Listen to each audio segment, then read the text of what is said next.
오늘 가정의 달을 맞아 두 번째 설교 시간 되겠습니다. 성경적 자녀 양육의 출발점이라는 제목으로 함께 말씀 나누겠습니다. 세상에 뜻대로 되지 않은 일들이 많이 있죠. 다 마음먹은 대로 다 잘 되세요? 그러지 않죠. 거기에 이렇게 흔드는 분들이 뭐 이게 태반이야 보니까 내가 그 중에 하나가 자식 농사입니다. 자식 농사 뜻대로 잘 됩니까? 아니죠.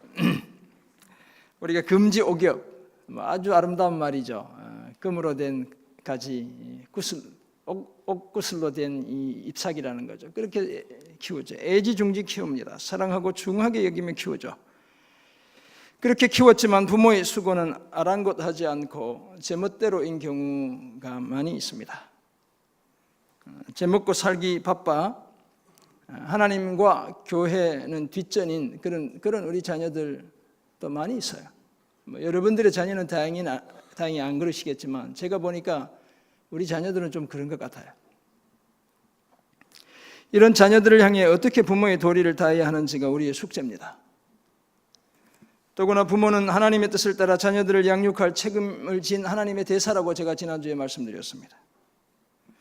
뿐만 아니라 우리 부모는 하나님이 자녀들에게 보내는 하나님의 메시지이기도 합니다. 따라서 부모들이 어떤 자세나 태도로 자녀를 양육하는가에 따라 자녀들의 삶이 그려지는 것이죠. 그 대표적인 예 중에 하나가 우리가 잘 아는 닉 부이치치의 경우입니다. 닉 부이치치는 1982년 호주에서 팔과 다리가 없는 상태로 태어났죠.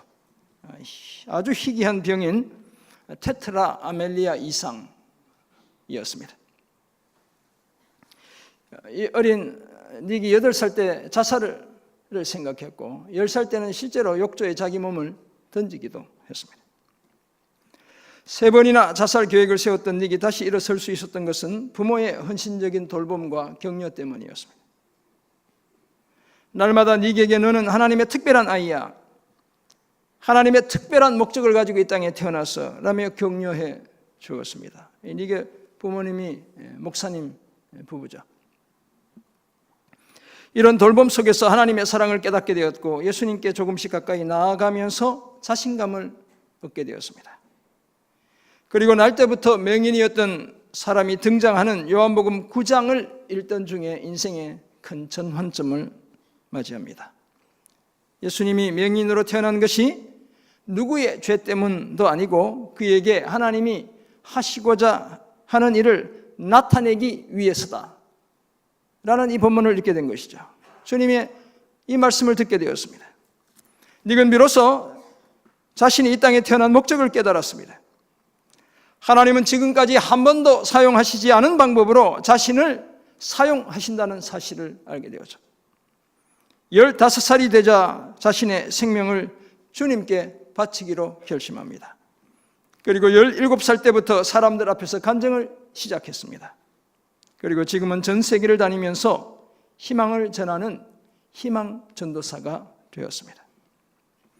닉의 부모는 팔, 다리가 없는 아이를 바라보며 속으로 이 아이가 오래 살지 못할 것이라고 생각했죠. 그런데 검사 결과는 의외로 매우 건강한 아이라는 것이에요. 맞습니다. 아이의 장래를 걱정하는 부부의 가슴이 오히려 타들어갔습니다.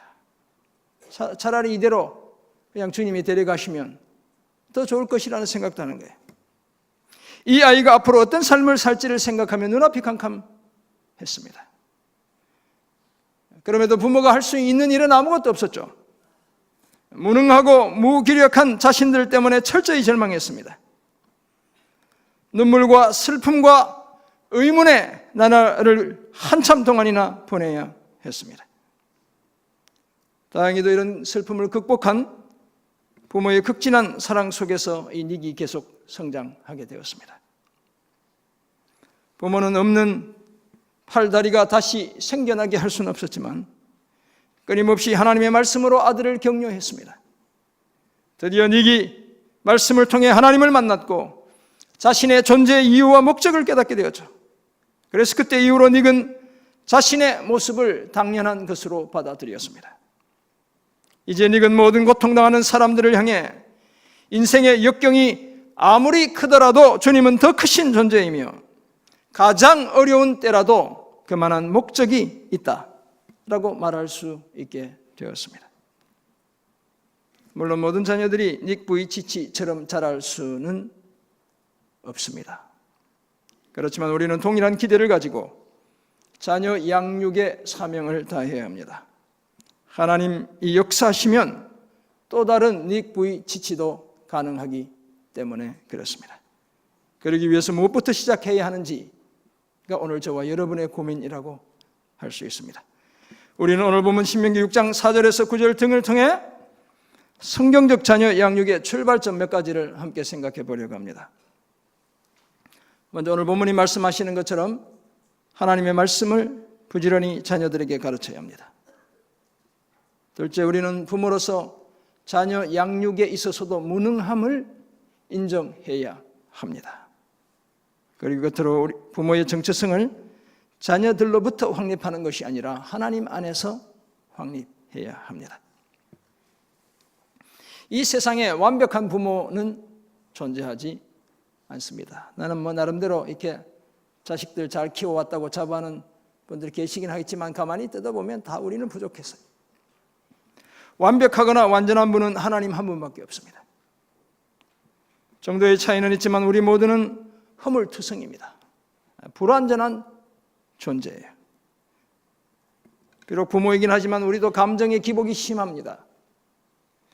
지식도 경험도 제한적이에요. 우리의 사랑마저 조건적이에요. 헌신적으로 사랑한다고 하지만 가만히 뜯어보면 우리의 사랑도 엄청 조건적이죠. 하나님께서 이런 우리를 부모가 되게 하셨습니다. 그리고 자녀들을 양육할 사명을 맡겨주셨습니다. 오늘 보면 신명기 6장 4절에서 9절도 그 사실을 말씀하고 있습니다. 어쩌면 불완전한 우리에게 부모라는 임무를 맡기신 것 자체가 완벽하신 하나님의 실수일지 모르겠습니다. 그렇지만 하나님은 부모인 우리를 통해 우리 자녀들이 하나님과 하나님의 뜻을 아는 자녀로 자라기를 기대하셨죠. 그 일을 위해 부모들이 먼저 하나님을 사랑하고 마음에 새긴 하나님의 말씀으로 자녀들을 부지런히 가르치길 원하셨습니다. 바로 오늘 본문이 그 사실을 말씀하죠. 이런 예를 바탕으로 오늘 본문을 중심으로 성경적 자녀 양육의 출발점 몇 가지를 함께 생각해 보려 합니다. 먼저 하나님의 말씀을 부지런히 가르쳐야 합니다. 오늘 본문은 소위 성경적 자녀 양육의 교범과도 같은 구절이죠. 그래서 쉐마라는 타이틀로 자녀 교육에 대한 다음 세대 교육에 대한 교육 프로그램들이 진행되고 있죠.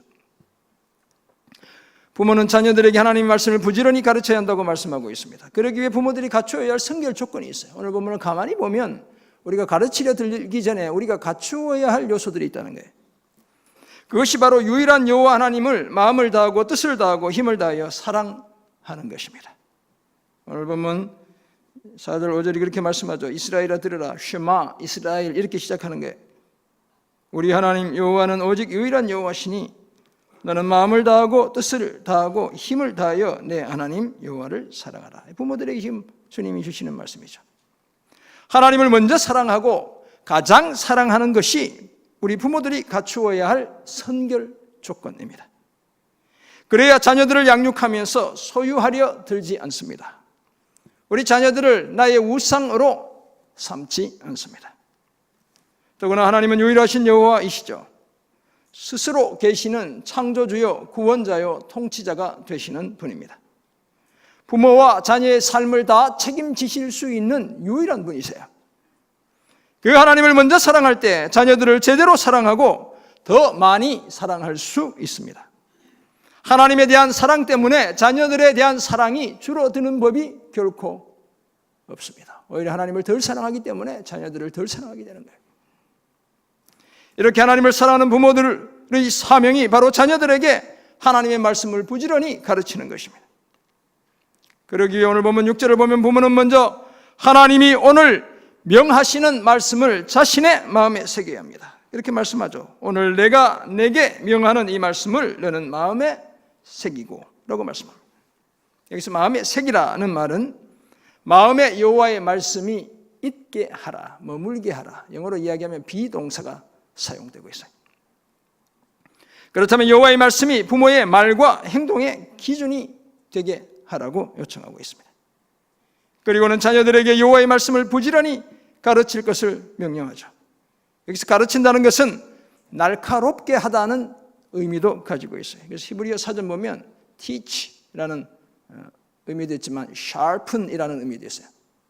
뭘 의미할까요? 부모는 여호와의 말씀이 자녀들의 마음에 찌르는 채찍 같고 잘 박힌 목과 같게 하는 그 일을 힘써야 한다는 것입니다. 그것도 집에 앉았을 때이든지 길을 갈 때이든지 누워있을 때이든지 일어날 때이든지 여호와의 말씀을 강론할 것을 요청하고 있습니다. 때와 장소를 가리지 않고 4번이나 반복해서 이야기하고 있죠. 사중적으로 자녀들에게 말씀을 들려주어야 합니다. 심지어 그 말씀을 손목에 붙여 기호로 삼고 미간에 붙여 표로 삼아야 한다고 말씀하죠. 사진 보시면 저 유대인들인데 유대인들이 이마에 띠를 두르고 여기 네모 박스 상자 있죠. 저걸 테필린이라고 해요. 가죽으로 만든 조그만 상자 속에 말씀을 기록해서 저렇게 넣고 다니는 거예요. 실제 저렇게 다녀요. 그것은 하나님과의 언약 관계 속에서 순종하며 살겠다는 증표인 거예요. 거기에 대해 집의 문틀과 바깥 문에도 여호와의 말씀을 기록했습니다. 제가 이번 주가 아니구나. 지난주에 전도 다녀보니까 여전히 입춘대길 이렇게 열십자로 X표로 붙여놓은 집들이 아직도 있더라고. 봄이 한참 왔는데도. 아무튼 하나님이 그런 비슷한 걸 하라는 거예요. 문설주, 문틀이죠. 그죠? 바깥 문, 대문에도 붙여놓으라는 거예요. 여호와의 말씀을 붙이라고 얘기해요. 집에 들어오며 나갈 때 그 말씀이 눈에 보이게 했습니다. 왜냐하면 순종만이 살 길이고 복을 받는 길이기 때문에 그런 거예요. 사랑하는 성도 여러분, 이처럼 하나님은 부모들에게 자녀들이 하나님을 알고 순종하도록 그 말씀을 부지런히 가르칠 것을 명령했습니다. 따라서 이것이 부모들의 1차적인 자녀 양육의 사명인 거예요. 다른 것 세상에서 성공하는 방법들 가르치려 하지 말고 주의 말씀을 먼저 가르쳐야 합니다. 이 사명을 제대로 감당하기 위해 부모는 하나님을 먼저 그리고 가장 많이 사랑해야 합니다. 부모들이 먼저 자신들의 가슴에 하나님의 말씀을 새겨야 하는 거예요. 그래야 자녀들을 주의 교훈과 훈계로 양육할 수 있습니다. 이렇게까지 해야 하는 이유가 무엇이겠습니까? 여호와 하나님을 알고 그 말씀에 순종하는 것이 하나님으로부터 복을 받는 유일한 길이기 때문에 그렇습니다. 잘 배우고 그렇지 않고는 자녀들의 몫이죠. 우리는 가르치는 것입니다. 예수님도 그렇게 말씀하셨죠. 귀 있는 자는 들을지어다. 천국 복음을 주님이 선포해도 다 듣는 게 아니에요. 귀를 열어놓고 듣는 사람만 듣는 거예요. 부모로서의 우리의 사명도 마찬가지입니다. 잘 배우고 그렇지 않고는 우리 자녀들의 몫이고 우리는 주님의 명령을 따라 부지런히 말씀을 가르치는 거예요. 부모된 우리는 우리 자녀들을 변화시킬 하나님을 기대하며 계속 하나님의 말씀을 가르쳐야 합니다. 그것도 평생 그 일을 감당해야 합니다. 여러분 자녀들 중에 다 커서 아들, 딸 낳고 잘 사는 자녀들, 예수님 떠난 자녀들 있죠. 그래도 명절 되면 다 찾아오죠. 어버이날 되면 전화 다 하죠. 다 전화 받으셨죠? 용돈도 다 받으셨죠? 네. 예수 믿지 않고 용돈 주는 자녀들한테 말씀을 가르쳐야 돼요. 아들아, 딸아, 며느리야, 사위, 씨. 네, 사위는 함부로 부르면 안 되니까. 예수 잘 믿어야 된다고. 주님 외에 길이 없다고 말해줘야 하는 게 평생 해야 하는 게. 이 사실을 기억하고 무엇보다 자녀들에게 부지런히 여호와의 말씀을 가르치는 저와 여러분 모두가 되시길 주님의 이름으로 축원합니다. 아멘. 성경적 자녀 양육의 두 번째 출발점으로 부모로서의 무능을 인정해야 합니다. 좀 기분 나쁜 말이시겠지만 내가 이렇게 수고하며 애들 잘 키웠는데 무슨 소리? 들어보면 알아요. 우리는 다 무능한 존재예요. 사실 우리는 구원이라는 측면에서 전적으로 무능하죠. 우리 자신의 힘으로 우리 스스로를 구원할 수 있는 사람이 아무도 없습니다. 나의 죽음의 문제를 해결할 수 있는 사람이 여기 아무도 없다는 거예요. 종교나 도덕이나 선행이나 철학의 힘을 빌려도 마찬가지입니다. 예수 그리스도 외에 구원에 이르는 길이 없어요. 하나님이 딴 방법을 주시지 않았어요. 우리는 이 구원이라는 측면에서 철저하게 무능한 존재들이에요. 뿐만 아니라 자녀 교육이라는 측면에서 우리는 전적으로 무능합니다. 자녀를 양육하면서 우리는 그 사실을 뼈저리게 느끼죠. 우리의 한계를 느껴요. 종종 공공장소에서 자녀들에게 소리를 지르는 부모들을 우리가 보게 되죠. 여러분들은 그렇게 안 하셨는지 모르겠지만 저도 뭐 이렇게 막 소리 지르고 이렇게 자녀들 키웠던 것 같아요. 그래, 우리 아내도 막 소리 지르고 이렇게 키운 것 같아요, 제가 보기에. 네. 네. 그죠? 주위의 시선은 아랑곳하지 않고 아이를 비난합니다. 협박하죠. 너 집에 가면 죽었어, 뭐 이러면서 이제. 네. 뭐 저만 그런지 모르겠네. 네. 네. 부모 이런 태도는 어떤 신념 때문이죠. 무슨 신념입니까? 내가 소리 지르고 화내면 자녀를 바꿀 수 있다고 생각하는 거예요. 바로 그 잘못된 신념이 우리를 그렇게 만드는 거예요. 부모의 화난 얼굴을 바라보며 아이는 눈물을 흘리고 겉으로는 부모의 말을 듣는 것 같지만 속으로는 어때요? 부모의 분노를 함께 느끼는 거예요. 함께 화내고 있어요, 사실은. 그런 아이의 손을 낚아채서 질질 끌고 가다시피 하면서 부모는 자신의 교육 방식이 통했다고 생각하지만 실상은 그 반대죠. 제대로 작동하지 않는 교육 방식을 사용하고 있는 거예요. 한편 믿음이 좋은 부모는 어떻게 해서든지 자녀가 신앙을 갖게 만들려고 합니다. 끝장을 봐서라도 자녀들을 신앙으로 키워내려고 하죠. 똑바로 행동하게 만들고 똑바로 살게 만들려고 발버둥을 쳐요. 제가 지난 목요일도 그랬어요. 충분히 이해하고 설득하면 변할까 해서 온갖 방법도 다 동원해보죠. 물론 하나님의 대사로 살아가는 부모라면 당연히 그렇게 해야 합니다. 문제는 부모인 내가 가지고 있지도 않은 능력을 가지고 있는 것처럼 착각한다는 데 문제가 있어요. 이런 근거 없는 믿음 때문에, 내가 자녀를 변화시킬 수 있는 능력을 가지고 있다는 근거 없는 믿음 때문에 자녀 양육에 있어 많은 문제를 불러일으키죠. 이제 우리가 하나님이 원하시는 모습으로 자녀를 양육하기 위해 갖춰야 할 한 가지 필수 조건이 있습니다. 그것이 바로 부모인 우리는 우리 자녀를 바꿀 그 어떤 능력도 가지고 있지 않다는 사실을 인정하는 거예요. 부모로서의 무능을 인정하는 것입니다. 성경이 뭐라고 말씀해요? 의인은 없나니 뭐라고요? 하나도 없대요. 한 사람도 없다는 거예요. 다 치우쳐 무익할 뿐이라고 말씀하고 있습니다. 부모인 저와 여러분도 마찬가지죠.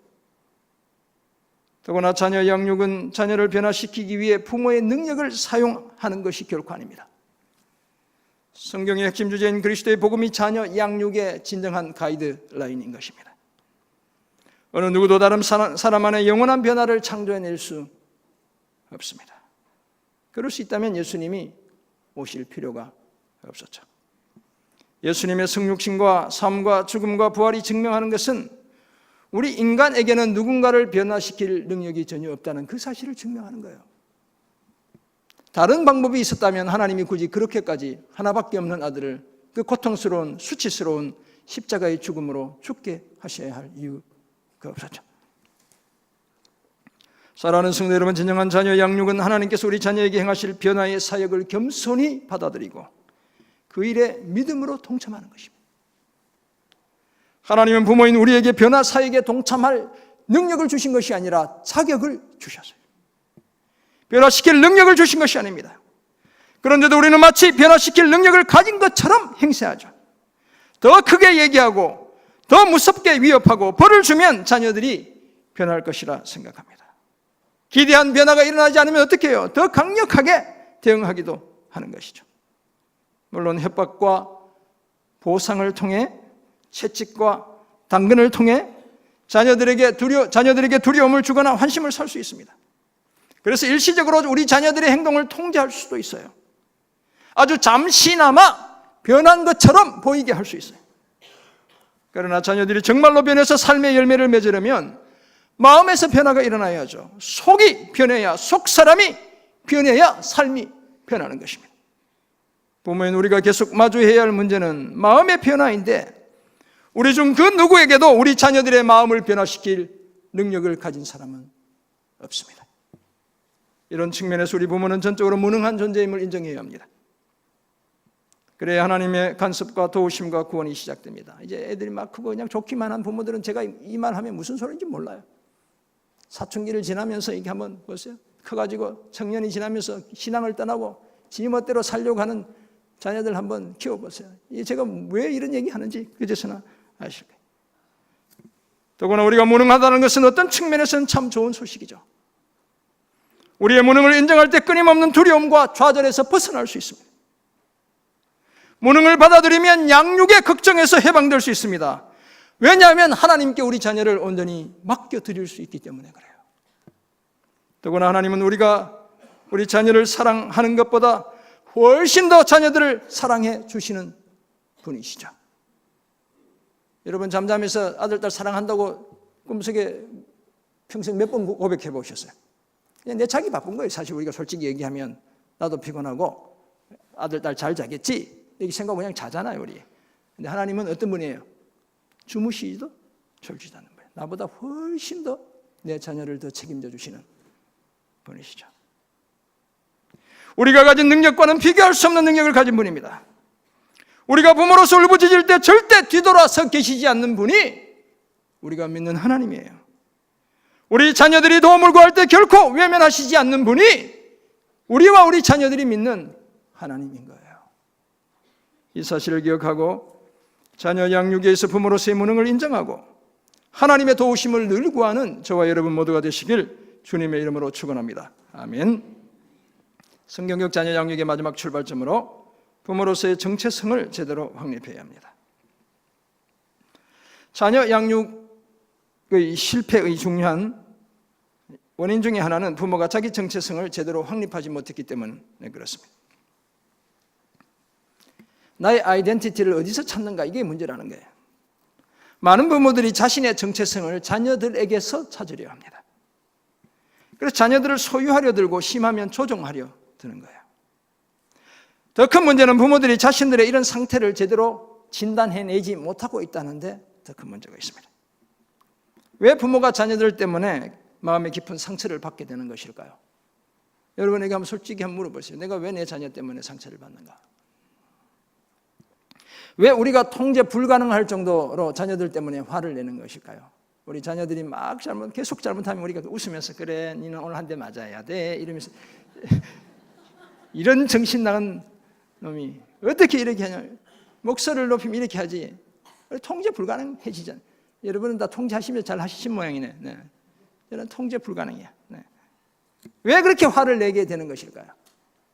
왜 자녀들 때문에 밤잠을 설치거나 웃음을 잃게 되는 것일까요? 자녀의 형편에 따라 부모가 부끄러움을 느끼거나 그 반대로 위풍당당해지는 진짜 이유는 무엇일까요? 물론 자녀를 사랑하기 때문이다 이렇게 우리가 이해할 수 있습니다. 그러나 좀 더 솔직해지면 정체성의 문제인 거예요. 자녀에게서 내 정체성을 찾으려 하기 때문에 그런 거예요. 이런 부모는 자녀보다 자녀들이 이룬 성공에 더 집착합니다. 여러분 솔직해지면 바로 그런 거예요. 우리가 부모가 자녀의 성공을 위한 계획을 짜놓고 쉼없이 몰아붙이죠. 그래서 고2, 고3 되면 교회도 안 보내. 정말 실수하는 거예요. 제가 자주 강조하지만 여러분 정말 실수하는 거예요. 그래가 좋은 대학 가면 좋긴 하겠죠. 근데 예수 떠나면 어떡할래요 여러분? 그렇게 안 하고 주일날 열심히 예배 드리고 주일 지켜도 제가 말씀드렸죠. 저희 아내, 저희 처남 다 서울대 가고 저희 처남은 서울대 의대까지도 갔어요. 다 죽게 사시면 다 하시는 거예요. 여러분 착각하면 안 돼요. 믿음을 지키는 것이 훨씬 더 중요한 거예요. 그죠? 부모가 자녀의 성공을 위한 계획을 다 짜놓고 쉼없이 몰아붙이죠. 결국 자녀의 성공을 바라는 건전한 소망이 해로운 것으로 변하고 마는 거예요. 자녀들의 성공에 대한 집착이 부모인 나의 삶을 지배하는 거예요. 이런 부모 밑에서 자라는 아이는 모든 것을 다 그만두고 숨고 싶어 하죠. 좋은 뜻으로 시작했지만 결국 아이들이 처참하게 망가지게 하는 거예요. 사실 이 모든 것은 부모의 욕심에서 비롯된 것입니다. 애가 언제 그렇게 하게 해달라고 얘기했나요? 부모가 그렇게 만드는 거예요. 성경이 뭐라고 얘기합니까? 욕심이 잉태한 즉 죄를 낳고 죄가 장성한 즉 사망을 낳느니라고 말씀합니다.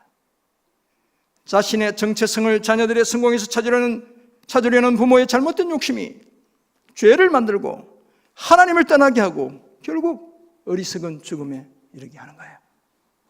그러므로 사랑하는 성도 여러분, 부모인 우리가 우리의 정체성을 어디에서 찾고 있는지 다시 한번 점검해 보아야 합니다. 소위 예수를 믿는다고 말하는 사람들이 자신의 정체성을 찾는 것은 크게 두 곳입니다. 하나는 위로부터 찾는 것이죠. 하나님께로부터 우리의 정체성과 삶의 의미와 목적을 찾습니다. 그런 사람은 유일하신 여호와 하나님을 마음을 다해, 힘을 다해, 뜻을 다해 사랑하는 거예요. 더구나 하나님은 사랑과 은혜와 능력과 약속을 빛처럼 내려주셨어요. 따라서 하나님 안에서 자신의 정체성을 세우며 양육에 임하는 부모는 마음의 기쁨과 만족, 용기와 희망이 가득해 궁핍함을 느끼지 않습니다. 부모에게 필요한 모든 것을 누구 안에서 찾을 수 있기 때문에 그래요. 하나님 안에서 찾기 때문에 그런 거예요. 그래서 자녀들에게 생기는 일과는 별개로 가장 중요한 존재인 하나님으로부터 사랑받고 있다는 사실을 느끼며 매일 아침 눈을 뜰 수 있게 되는 것입니다. 또 다른 하나는 뭐예요? 하나님의 아니라 피조 세계 안에서 정체성을 찾는 것이며, 우리 믿는 사람들도 그런 경향성을 가진 분들이 한두 분이 아니에요. 내가 소유한 물질, 나의 직업, 내가 성취한 업적 속에서 내 정체성을 찾으려 해요. 자연스럽게 우리의 배우자, 우리의 자식들 속에서 내 정체성을 찾으려 하는 거예요. 그런데 문제는 뭡니까? 피조물은 그 어떤 것이어도 우리의 정체성을 세울 만한 근거가 되지 못한다는 거예요. 피조물은 아무리 아름답게 보여도 그것은 우리의 정체성을 그 속에서 발견하라고 지으신 것이 아니라 하나님께서 하나님을 가리키도록 지어놓으신 거예요. 그러므로 자신의 정체성을 자녀들 안에서 찾으려는 시도를 그쳐야 합니다. 그런 시도는 결국 실망과 좌절, 두려움과 속박에 이르게 할 뿐이죠. 부모와 자녀 모두는 하나님 안에서 새로운 정체성을 부여받았다는 사실을 잊지 않아야 해요.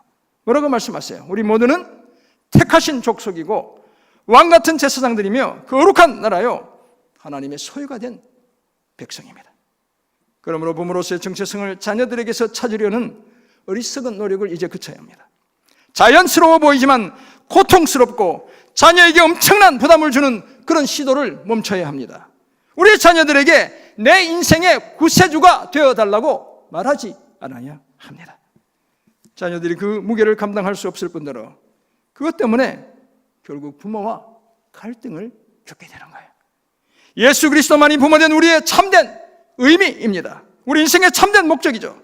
예수님께서 이미 허락하신 것을 자녀들에게 요구하지 않아야 합니다. 이 사실을 기억하고 자녀가 아니라 하나님 안에서 정체성을 찾고 평생 성경적으로 자녀를 양육해가는 저와 여러분 모두가 되시길 주님의 이름으로 축원합니다. 아멘. 그렇다면 이런 사실을 알게 된 우리는 이제 자녀 양육에서 어떤 자세를 취해야 하는 것일까요? 두 가지를 말씀드립니다. 첫 번째는 잘못된 자녀 양육 방식에서 완전히 벗어나야 합니다. 제가 폴 트립이라는 분의 완벽한 부모는 없다는 책을 참고해서 설교한다고 말씀드렸어요. 여러분 제 설교를 들으면서 책 읽기 좋아하는 분들은 완벽한 부모는 없다 이렇게 쳐서 한 권 사서 읽으면 이 목사가 뭘 설교하는가 다 따라오실 수 있어요. 그 책에서 병든 자녀 양육을 분별하는 기준 5가지를 제시하고 있습니다. 성공에 지나치게 몰두하는 것, 명예에 집착하는 것, 통제하려 드는 것, 존재 그 자체보다 성과에 더 치중하는 것, 그리고 마지막으로 자녀들의 일에 지나치게 감정을 이입하는 것. 이것이 잘못된 자녀 양육이라는 거예요. 자녀의 성공을 기대하는 것은 부모로서의 당연한 마음이죠. 우리는 자녀들이 잘 되기를 바라요. 그래서 기도도 하고, 그죠? 신앙 안에서 잘 자라기를 바라고, 세상에서 인정받기를 바라고, 사회적인 선한 역할을 하기를 바라고, 당연히 우리의 마음이에요. 문제는 자녀의 마음이 지금 어떤 상태인지에 대한 관심보다 자녀가 이룰 성과 그 자체에 더 많은 관심이 있다는 것, 이것이 문제인 거예요. 부모들 중 저더러는 자녀를 통해 내 명예를 드러내기를 기대합니다. 그래서 자녀들이 자랑할 만한 우리 집의 그 장식장에 보란듯이 갖다 놓을 트로피가 되길 원하는 거예요. 그렇지만 하나님께서 부모에게 자녀를 허락하신 이유는 부모의 명예를 드러내기 위한 것이 아니라 하나님의 명예를 세상에 선포하기 위함이라는 사실을 우리는 잊지 않아야 합니다. 통제하려는 욕구가 지나친 것도 문제이죠. 방임하는 것도 문제지만 지나친 통제의 욕구도 문제인 것이죠. 자녀의 성공과 내 명예에 집착하는 부모들은 자연스럽게 자녀를 성공시킬 조건과 상황을 통제하려 들어요. 내가 모든 시간표, 모든 활동 계획을 다 짜놓죠. 부모의 이런 욕심이 자녀들의 건강한 성장을 오히려 방해하는 것입니다. 존재보다 성과에 더 치중하는 부모들은 정작 가장 중요한 가치인 하나님을 보지 못하죠. 예수 그리스도의 십자가 사건은 부모와 자녀의 성공을 위한 사건이 아니었죠. 모든 사람이 하나님과 사랑의 관계를 회복하고 하나님 보시기에 합당한 삶을 살게 하기 위해 십자가에서 주님이 돌아가신 거예요.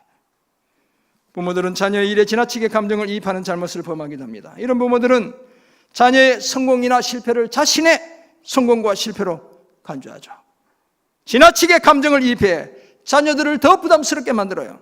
성공한 자녀들도 또 성공해야 되는가 봐, 이런 강박증에 시달리게 하고, 실패한 자녀들은 실패하면 저렇게 아파하시니 내가 어떻게 살아야 되나, 이런 부담을 주는 거예요. 지나친 감정이입 조심해야 하는 것이죠. 이제 이런 잘못된 양육 방식에서 벗어나야 합니다. 소유하려 들지 말고 그저 하나님을 돕기로 결심해야 합니다. 부모로서 서툴고 못나기도 했지만 하나님이 도우시니 걱정할 것이 없습니다. 잘못된 양육 방식을 완전히 벗어버리고 하나님의 뜻을 이루어드리는 양육의 대사로서의 사명을 온전히 감당하는 저와 여러분 모두가 되시길 간절히 소원합니다. 아멘. 이거 설교 어려워요. 이거 이렇게 잘 해낼 수 있는 사람이 얼마나 되겠어요. 그런데 말씀을 듣고 우리 자신에게 주의 말씀이 들리게 하는 것입니다. 평생 자녀들을 양육해야 합니다. 자녀 양육의 정가의 보도 같은 것은 존재하지 않습니다. 가문 대대로 내려오는 복음을 정가의 보도라고 하는 거잖아요. 문제를 다 해결할 수 있는 만능 키와드 같은 거예요. 그런데 자녀 양육에 그런 것 없다는 거예요. 천재 일후의 기회를 통해, 천년에 한 번 있을까 말까 한 기회를 통해 우리 자녀들이 하나님이 기뻐하시는 사람으로 순식간에 변화되기를 기대하지만, 여러분 죄송하지만 어림 반푼어치 없는 소리예요. 물론 그런 사람이 있죠. 대표적인 사람 누굽니까? 바울. 다메섹으로 가는 길에 주님을 만났어요. 획기적으로 그냥 그 자리에서 180도 뒤집어진, 360도도 뒤집어지고 180도 뒤집어지고 여러 번 뒤집어진 획기적으로 변화된 사람이죠. 그런데 그런 사람이 우리 교회 역사에 몇 명이에요? 바울이 몇 명입니까? 한 명이 한 명. 2000년의 역사 중에 바울처럼 그렇게 변화된 사람은 한 명이에요. 한 명. 서서히 변화되는 거예요. 우리 대부분은 서서히. 윽박지르고 위협하고 겁을 주고 어르고 달래며 온갖 방법을 다 써보지만 자녀들을 변화시킬 수 없어요. 백약이 무효로 느껴질 때가 한두 번이 아니죠. 이런 무기력함에 빠져들 때 예수 그리스도의 복음은 우리가 부모로서 어떤 역할을 해야 하는지를 보여줍니다. 십자가의 복음을 통해 우리는 하나님의 자녀가 되었고 하나님의 자녀가 가진 모든 권리도 갖게 되었죠. 그것도 오직 믿음만으로 그런 놀라운 변화가 일어나게 되었습니다. 그런데 그렇다고 해서 여러분, 우리 안에 죄성이 다 사라졌습니까?